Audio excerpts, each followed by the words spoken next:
Richard Martineau. Les commentaires haineux prennent certains animateurs. Martineau s'en régale. Alors, le 27 mars dernier, le leader du gang Blood Family Mafia, Dave Pic-Turmel, a été arrêté, capturé par les autorités en Italie. Pourtant, il avait été en cavale pendant 610 jours. Question quiz, comment font les criminels pour passer sous le radar des autorités pendant si longtemps? C'est la question qui fait l'objet d'un dossier ce week-end dans le Journal de Montréal, Journal de Québec. On va en parler avec André Gélina, que vous connaissez, sergent détective à la retraite qu'on reçoit souvent à l'émission, et Maxime Langlois, directeur général du programme BOLO, Be on the Lookout, qui est ici.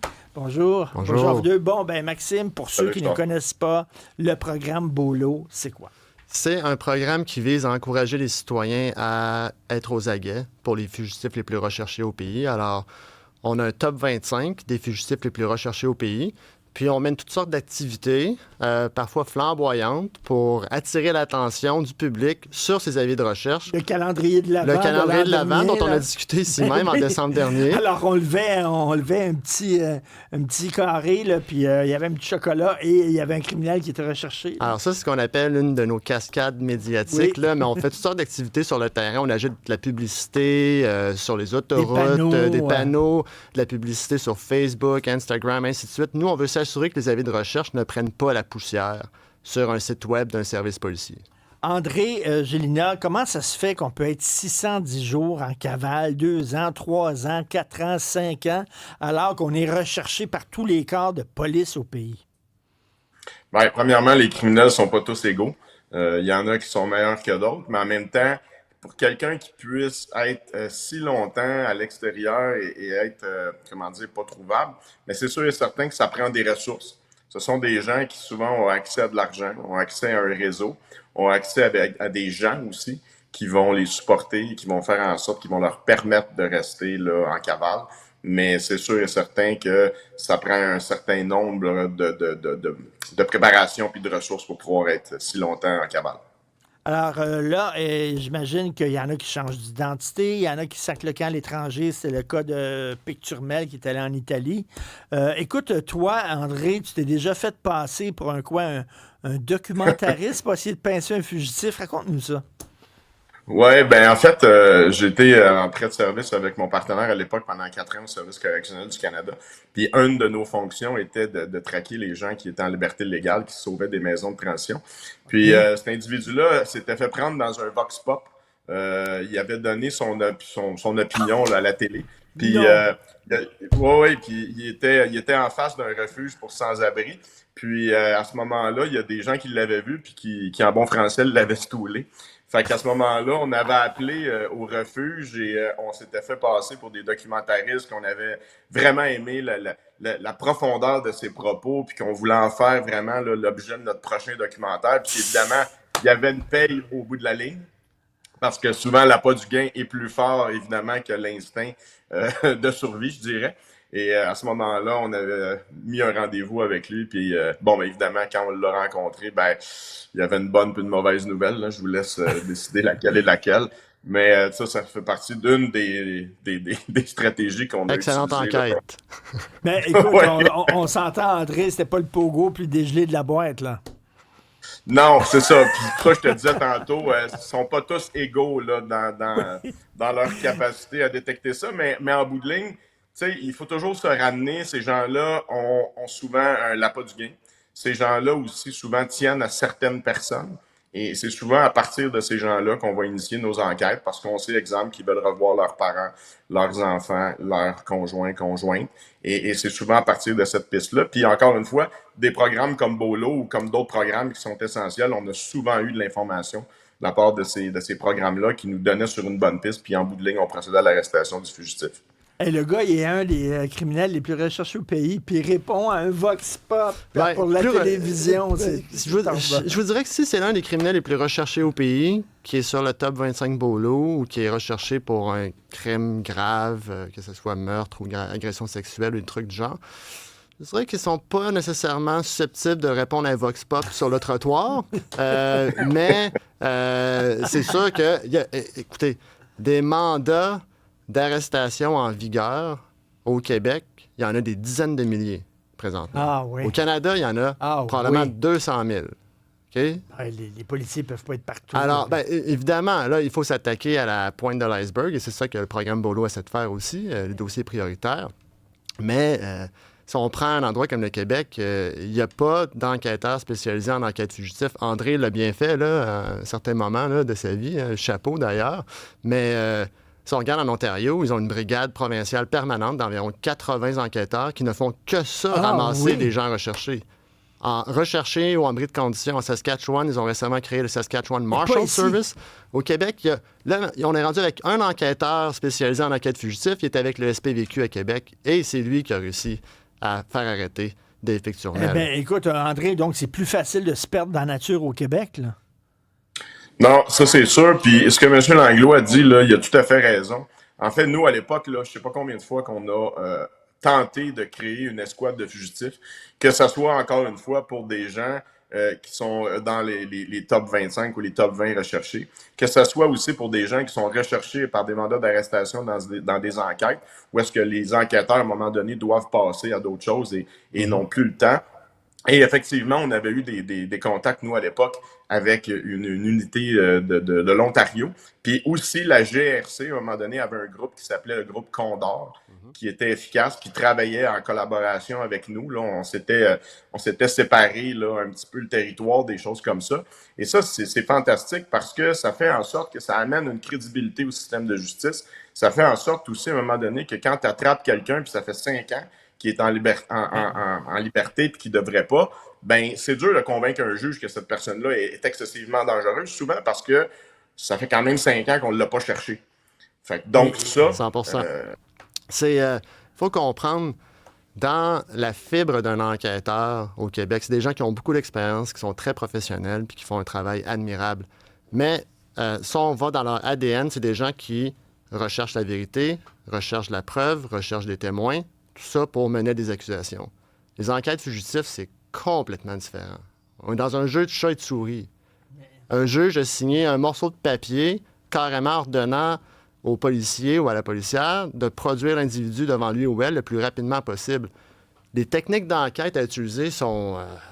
il y a toutes sortes d'affaires farfelues. André, tantôt, a mentionné un scénario possible, mais il faut être capable de les imaginer, de les déployer. Puis il y a des techniques d'enquête spécialisées aussi qui appartiennent à ces enquêteurs fugitifs-là. Et Maxime Langlois, est-ce qu'il y a des primes données pour l'arrestation, mettons, des plus grands criminels? Tu sais, aux États-Unis, on voit ça dans tous les films américains, dans tous les bureaux de poste, dans tous les postes de police, t'as la Wanted, Dead or Alive, puis tout ça, puis avec l'argent, la prime, puis tout ça. Alors ça, c'est quelque chose que le programme Bolo a amené avec sa création en 2018. Des récompenses. Alors, on a des récompenses qui peuvent être substantielles. Dans le cas de Dave Pic-Turmel, c'était jusqu'à 250 000 On a des récompenses jusqu'à 100 000 jusqu'à 50 000 Pas pour tous les dossiers, mais ça fait partie des outils dans notre boîte à outils. Est-ce que, André, il y a des chasseurs de primes? Est-ce qu'il y en a aux États-Unis? Tu sais, des Lee Van Cleef là, qu'on voit. Là. Est-ce que ça existe, ça? Écoute, Lee Van Cleef, là, tu trahis notre âge, là. Mais non, ben écoutez, écoute, j'ai déjà vu des émissions justement aux États-Unis, là, je pense qu'il y en avait une qui s'appelait Dog the Bounty Hunter. Oui. Mais ça, c'est des choses qui c'est différent. Là. Nous, ici, notre système fonctionne pas de la même façon, notamment en matière de caution pour les remises en liberté. Mais ici, ce qui est important de comprendre, là, c'est qu'encore une fois, ce sont des gens qui représentent un potentiel de dangerosité pour la société. Et ce sont des gens aussi, encore une fois, qui permettent la conclusion d'enquêtes policières qui, des fois, peuvent traîner longtemps à cause de ça. Fait qu'encore une fois, je le mentionne, c'est une question de crédibilité de notre système. Il est grand temps qu'on en arrive là, mais évidemment, ce sont des unités qui coûtent cher, ce sont des unités qui nécessitent souvent beaucoup de ressources, notamment en Ontario, sont très autonomes, ils ont leur filature, ils ont leur unité d'intervention pour aller chercher les fugitifs. C'est fantastique, mais ça prend une volonté politique, puis ça prend du staff pour faire ça. Un de mes films policiers préférés que j'ai vu, je ne sais pas combien de fois, c'est Midnight Run, avec Robert De Niro. Robert De Niro travaille pour justement une entreprise privée qui paie des cautions aux gens là, en disant, tu vas sortir de prison, tu paies des cautions. Si la personne ne rembourse pas la caution, on envoie un enquêteur essayer de retrouver ce gars-là. Et c'est ça qu'il fait, là, Robert De Niro. Ça existe-tu, ça? Alors, pour revenir à la question plus tôt, est-ce que les chasseurs de primes, il y en a au Canada? Oui. Non, il y a personne. Même les récompenses du programme Bolo, il y a personne qui fait ça d'une manière professionnelle. Le but... Il y a comme des gens qui cherchent des trésors là, dans la mer, puis tout ça. On me là, pose des chasseurs de trésors, j'imagine qu'il y en a, là, mais oui, des chasseurs de primes... Des bounty hunters. Non, il y en a... là, ça fait quand même 8 ans qu'on fait ça au programme Bolo. Alors, on en a offert des dizaines de récompenses, puis il y en a beaucoup qui ont été payés. Alors, moi, je ne fais pas partie des enquêtes. On aide les enquêteurs, mais selon ce que les enquêteurs me disent, une grande proportion des enquêtes dans lesquelles les récompenses ont été payées, c'est des gens, monsieur, madame, tout le monde. C'est monsieur, madame, tout le monde? Oui, qui finalement... Comme par hasard. Qu'on vu, mais il faut hasard. comprendre que quand on lance des campagnes du programme Bolo, vraiment de manière soutenue dans les secteurs clés, vous allez voir l'avis de recherche. Vous allez le voir sur des panneaux sur les autoroutes, vous allez entendre parler à la télé, vous allez le voir sur les réseaux sociaux, ainsi de suite. Alors, quelqu'un à quelque part qui dit quelque chose, puis pour revenir à ce qu'André disait tout à l'heure, ça prend juste une petite étincelle parfois. Il faut juste mettre ça peut être un appel. Là, présentement, Jean Tremblay, recherché pour meurtre, est au 45-45 rue Frontenac. Non, parfois, c'est juste mais j'ai entendu dire qu'il était peut-être au chalet de sa belle-mère. Ça peut être assez. Les enquêteurs, ils peuvent avoir toutes sortes d'ordonnances pour aller chercher des détails, des informations, parler à des gens, ainsi de suite. Alors, il faut les mettre sur la bonne piste. Et André, c'est quoi le pourcentage? Le pourcentage, il n'y a pas vraiment de chiffre là-dessus, mais ça doit arriver aussi de temps en temps que c'est des anciens complices puis tout ça qui ont besoin d'argent puis qui stoulent leur ancien chum aussi. Là, ça se peut? Ah, ben ça, c'est clair. Écoute, en fait, ce qu'il faut comprendre, là, c'est que les gens commettent des crimes pour 2 raisons, le pouvoir puis l'argent. C'est sûr que l'appât du gain étant vraiment plus fort que tout. Moi, j'ai même vu des fois des conjointes qui étaient de connivence avec le fugitif pour le donner, pour évidemment essayer de faire quelques dollars là-dessus. Là. On les a tous vus. Là. On a même vu des fois des fugitifs qui s'auto-dénonçaient mettons, à Infocrime pour essayer d'avoir la récompense. On les a tous vus. Richard, si vous me demandiez, c'est quoi le dénominateur commun dans la majorité des enquêtes qui ont connu des dénouements sous le programme Bolo, je dirais que c'est toujours des hommes, 99 du temps. Là. Alors, il n'y a pas de femmes. Et ils se font finalement ramasser parce qu'ils ont besoin d'avoir du fun et des femmes. Ben, c'est ça. Puis c'est là qu'ils se font ramasser. Alors, un moment de vulnérabilité, c'est quand que tu t'en vas à un party, puis qu'il y a plein de monde, puis là, tu veux rencontrer une fille, puis c'est un fugitif, c'est difficile, tu te caches, ainsi de suite, puis là, tu vas avoir du fun, puis finalement, et voilà. Maxime Langlois, c'est intéressant le programme Bolo, puis c'est très utile avec les photos, tout ça, mais tu sais, moi, si j'étais là, quelqu'un qui se fait rechercher, première chose que je ferais, c'est que tu changes ta couleur de cheveux. On peut se raser, se faire pousser la barbe. Puis il y en a qui vont assez loin. Là. Il y a un des fugitifs, on a contribué à l'enquête, puis il y avait eu de la chirurgie plastique, là, carrément. Là. C'est quelqu'un qui avait beaucoup de moyens. Là. Il a fait faire retirer ses tatous chirurgicalement, ainsi de suite. Alors, c'est 100%. Alors, mais quand même, il a été arrêté. Alors, vous pouvez vous sauver, mais on va finir par vous rattraper. En tout cas, André, une chose est sûre, on va lire ça dans le dossier là, qui est écrit par Jérémy Bernier du Journal de Québec, c'est qu'on a besoin d'une escouade pour ça, comme en Ontario. Pourquoi à l'Ontario, ils sont plus allumés là-dessus, mettre la main sur les fugitifs et pas au Québec? Ça, c'est une bonne question. J'ai la réponse. Je ne veux pas t'interrompre, André, mais... La brigade ROPE en Ontario, c'est Repeat Offender and Parole Enforcement. Elle a été créée suite à la mort d'un policier en service aux mains de quelqu'un qui était recherché. Okay. Et la brigade ROPE a doublé il y a quelques années, encore une fois, parce qu'un policier est mort en service, tué par quelqu'un qui était activement recherché. Alors, 2 drames ont mené à la création de cette brigade-là en Ontario. André, tu voulais ajouter quelque chose? Non, mais en fait, là, c'est ça. En fait, la réponse, là, je la possédais pas, mais c'est une excellente raison.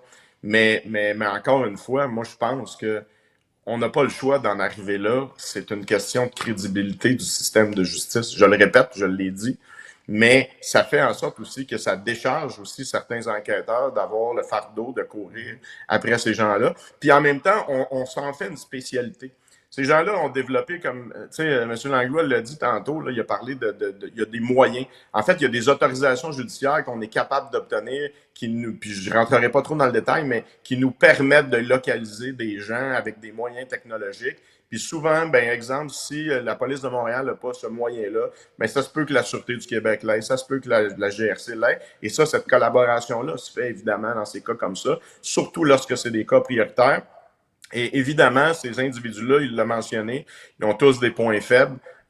Puis moi, ça m'est arrivé même à un moment donné, je me souviens, c'était le père d'une fille avec qui elle sortait avec un criminel. Et lui, évidemment, il était dans tous ses états. Et c'est lui qui nous avait appelés. Et à ce moment-là, on était arrivé chez eux, puis ils nous avaient fait un petit clin d'œil du coin de l'œil. Et puis là, on avait compris que c'était lui qui avait appelé. OK. C'est sûr et certain. Puis l'argent aussi. Tu sais, l'argent, c'est un motivateur, puis ça peut aussi motiver des gens qui sont dans l'entourage immédiat de ces gens-là, qui sont aussi des criminels, Oui. qui sont prêts à peu près à faire n'importe quoi pour de l'argent. Évidemment, c'est un incitatif. Puis le fait aussi de voir les photos, tout ça, il y a toujours quelqu'un qui sait quelque chose, il y a toujours quelqu'un qui sait une parcelle d'information. Monsieur Langlois a raison, des fois, là, c'est une information qui est très fragmentaire, qui, à un moment donné, on va aller la valider, on va essayer d'aller la corroborer. Et à ce moment-là, on va tomber sur quelque chose qui va être intéressant. Il faut être patient. Moi, je suis un chasseur. Évidemment, ça m'a aidé beaucoup, je pense, dans la patience d'attendre. Mais c'est quelque chose c'est un travail qui est passionnant. Je vous dirais, les 4 années qu'on a fait ça, on a eu vraiment beaucoup de plaisir. Alors, André, dans une cache, sa rue Crescent, puis regarde avec sa loupe. Écoute, Ça peut ressembler à ça. j'ai déjà été assis dans une vitrine d'un magasin de meubles, assis sur un divan pour surveiller une place, puis ça a fonctionné. Non, tu as Ouais, réussi à le ouais. pincer. Ouais. Oh, oui. Il y a des, mais ça fait partie. Bon. Ouais.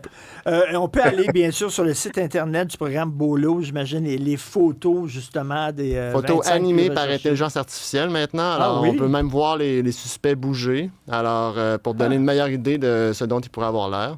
Excellent. Maxime Langlois, directeur général du programme BOLO, Be on the Lookout, et André Gélina, sergent détective à la retraite. Merci beaucoup. Bon été à vous deux. Merci. Merci. Bon été, Richard. Merci. Salut. Bye.